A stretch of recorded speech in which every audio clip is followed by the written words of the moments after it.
nos va marcando el plan es sencillamente el fruto de un discernir. El Papa Francisco, como buen jesuita, utiliza permanentemente la palabra discernir para marcar el caminar conjunto de la Iglesia y el caminar de cada cristiano. La Iglesia como comunidad y cada uno de nosotros como creyentes al interior de la Iglesia tenemos que estar en ese permanente proceso de discernimiento. ¿Y de discernir qué? ¿De discernir qué? De discernir cómo Dios está actuando, cómo Dios está salvando, cómo Dios está conduciendo la historia. Y por lo tanto, cómo nosotros, cada uno de nosotros, y nosotros como comunidad, tenemos que ponernos al servicio de ese amor de Dios por su pueblo.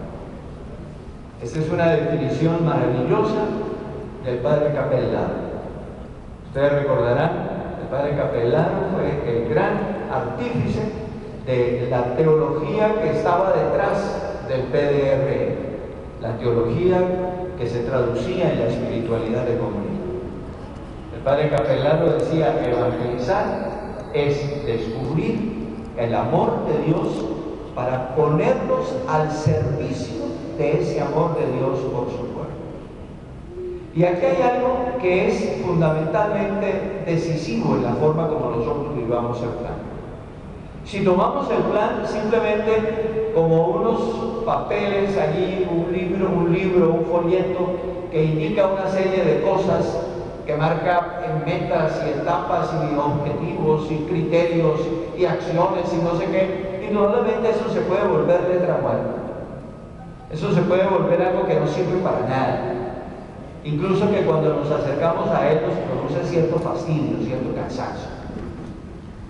En cambio, si nosotros descubrimos que la gran tarea nuestra es estar discerniendo permanentemente cómo Dios se está haciendo presente, cómo Dios actúa, cómo Dios verdaderamente continúa salvando. Hay unos textos bellísimos en el Evangelio de San Juan. En el capítulo 5, después de la curación del paralítico, los judíos empiezan una terrible polémica con el Señor porque ha curado a Esaú. Y la respuesta del Señor parte de una afirmación contundente. Dice: mi Padre siempre actúa y yo actúo con Él. Dios no es un Dios que se ha retirado de la historia con la muerte y la resurrección de Cristo.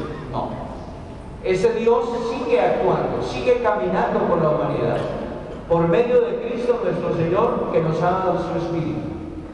Y por lo tanto hay una novedad permanente en la historia, hay una novedad permanente en la realidad.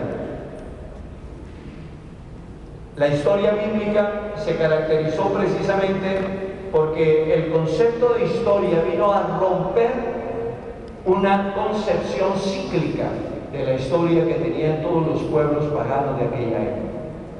Era el eterno retorno. Todas las cosas se repetían, todas las cosas se repetían. Y por lo tanto, salvarse significaba escaparse de ese destino que era absolutamente implacable. El Dios de Israel fue un Dios que irrumpió en la historia de una manera perfectamente nueva, algo totalmente desconocido dentro de la mentalidad religiosa de todos los pueblos. El Dios de Israel fue aquel que se eligió a Abraham, que inició una etapa de relación muy especial con los patriarcas.